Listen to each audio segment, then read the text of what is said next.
அனைவர் மீதும் இறைவனுடைய சாந்தியும் அன்பும் உண்டாவதாக. விளையாட்டு என்பது எப்படி இருக்கணும், எப்படி இருக்கக்கூடாது அப்படிங்கிறத நம்ம சொல்ல வேண்டிய இடத்துல இருக்கிறோம். பாருங்க, விளையாட்டு என்பது இன்னைக்கு பெரிய மோகத்தில் போயிருக்கு. எந்த மாதிரி மோகம்னா, தன்னை பிரபலப்படுத்திக்கிறதுக்கு, தான் எப்படின்னு காட்டிக்கிறதுக்காக சமூக வலைதளங்களில் இவர்களுடைய விளையாட்டு பேசப்படணும் அப்படிங்கிறதுக்காக சிறுவர்கள் சில விளையாட்டை விளையாடுறாங்க. அந்த விளையாட்டு ஒரு உயிரே போகக்கூடிய அளவுக்கு மாறி போயிருக்கு. அப்படிப்பட்ட சம்பவம் தான் நம்ம வாழக்கூடிய இந்தியாவில் மத்திய பிரதேசத்தில் மொரானா அப்படிங்கிற ஒரு மாவட்டத்தில் நடந்திருக்கு. என்னன்னு பார்த்தீங்கன்னா, சிறுவர்கள் 11 வயசு இருக்கு. அந்த பசங்க விளையாட்டு ப்ளஸ் ரீல்ஸு, சமூக வலைதளங்கள் அதிகமாக லைக் வாங்கணும், எங்களை பற்றி பேசணும் அப்படிங்கிறதுக்காக சில பேர் அலையிறாங்கல்ல. அந்த பேராசை எவ்வளோ பெரிய நஷ்டத்தை ஏற்படுத்தியிருக்கு, எவ்வளோ பெரிய இழப்பை ஏற்படுத்தியிருக்குன்னு பாருங்க. இவங்க ரெண்டு விளையாடுறாங்க. அந்த சிறுவர்களாக சேர்ந்து என்ன விளையாட்டுனா, தூக்கு மாட்டிக்கிற மாதிரி விளையாட்டு.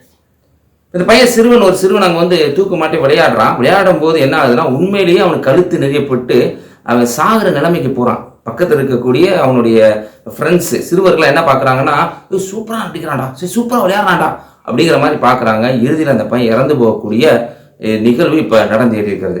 இது மாதிரி பல்வேறு கோணங்களில் இன்னைக்கு விளையாட்டு வந்துருச்சுங்க.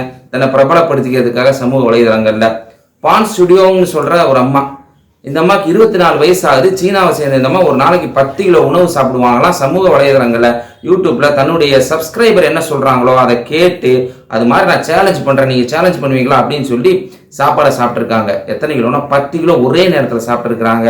சாப்பிட்டதன் காரணமாக அது செரிக்காமல் அந்த வீடியோவிலேயே, அவங்க போட்டுக்க லைவ் வீடியோவிலேயே மரணிக்கக்கூடிய இந்த காட்சி இன்னைக்கு உலகத்தில் நடந்தேறி இருக்கு. பாருங்கள், எதை விளையாடணும் எதை விளையாடக்கூடாது அப்படின்னு நம்ம புரிஞ்சுக்கணும். இஸ்லாம் விளையாட்டிற்கு அழகான ஒரு நெறிமுறையை சொல்லித்தருது. எப்படின்னு சொன்னால், நீங்கள் விளையாடும் போது கல்லெறிஞ்சு விளையாடாதீங்க. நபிகள் நாயகம் அவர்களுடைய காலத்தில் என்ன நடக்குதுன்னு சொன்னால், கல்லெறிஞ்சு விளையாடுறாங்க சிறுவர்கள். அப்போ நபிகள் நாயகம் ஸல்லல்லாஹு அலைஹி வஸல்லம் அவங்க சொல்கிறாங்க, இப்படி விளையாடாதீங்கப்பா, அது உங்களுடைய கண்ணை பதம் பார்த்துரும், உங்களுடைய உயிர் போயிடும், இந்த மாதிரியான விளையாட்டு கூடாது என்று நபிகள் நாயகம் ஸல்லல்லாஹு அலைஹி வஸல்லம் உபதேசம் செய்கிறாங்க. நீங்கள் சமூக வலைதளங்களில் பல்வேறு விளையாட்டுகள் இன்றைக்கி பார்த்துருப்பீங்க. வாட்டர் கேன் இருக்கும், இப்படி தூக்கி போடுவோம். அந்த வாட்டர் கேன் தண்ணி நின்றுச்சுன்னா ஒன்று எதிர்த்தரப்பால் அடிக்கிறது, அதை எப்படின்னா சப்பல் அடிக்கிறது. இதெல்லாம் ஒரு விளையாட்டு அப்படின்னு சொல்லி இன்னைக்கு நடத்துகிறாங்க. இதில் பாருங்கள், ஆக்ரோஷமும் சிறுவர்கள் மத்தியில் வெறுப்பும் சண்டையும் வர்றதுக்கான வாய்ப்பு தான் அதிகமாக இருக்குது. இப்படியான விளையாட்டுகள் பல உயிர்கள் போவதற்கு ஒரு காரணமாக இருக்குது. இதனால தான் இஸ்லாம் இப்படிப்பட்ட விளையாட்டை அங்கீகரிக்கிறார்.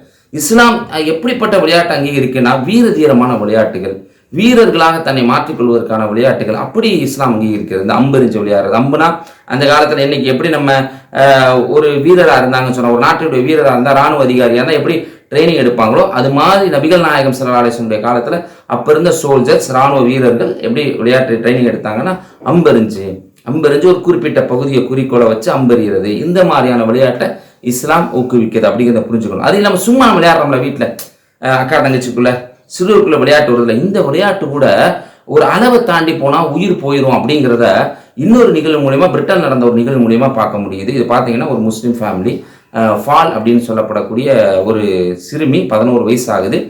சகோதரன் முகமது, ஒன்றை விட்ட சகோதரன் விளையாடுறாங்க. பாத்ரூமில் கதவை தள்ளி அப்படி விளையாடுறாங்க. விளையாடும்போது முகமது என்ன பண்ணுறான்னு சொன்னால், ஒரு கட்டத்தில் ஆக்ரோஷமாகி அந்த ஃபால்ங்கிற அந்த சகோதரியினுடைய தலையில் அடிக்கிறான். சுருண்டு விழுந்துடுறாங்க.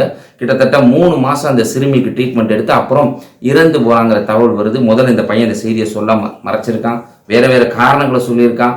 தனக்கு நெருக்கமான சிலரிடம் இந்த செய்தியை பகிரும்போது அப்போ தான் அவனுடைய ஃபோனை செக் பண்ணி பார்க்கும்போது, இல்லை அவன் தான் அடிச்சிருக்கான், மண்டையில் மூர்க்கத்தனமாக தாக்கியிருக்கான், அதனால அந்த குழந்தையுடைய உயிர் போயிடுச்சு அப்படிங்கிற செய்தி இன்னைக்கு வந்திருக்கு. பாருங்கள், எதை விளையாடணும் எதை விளையாடக்கூடாது.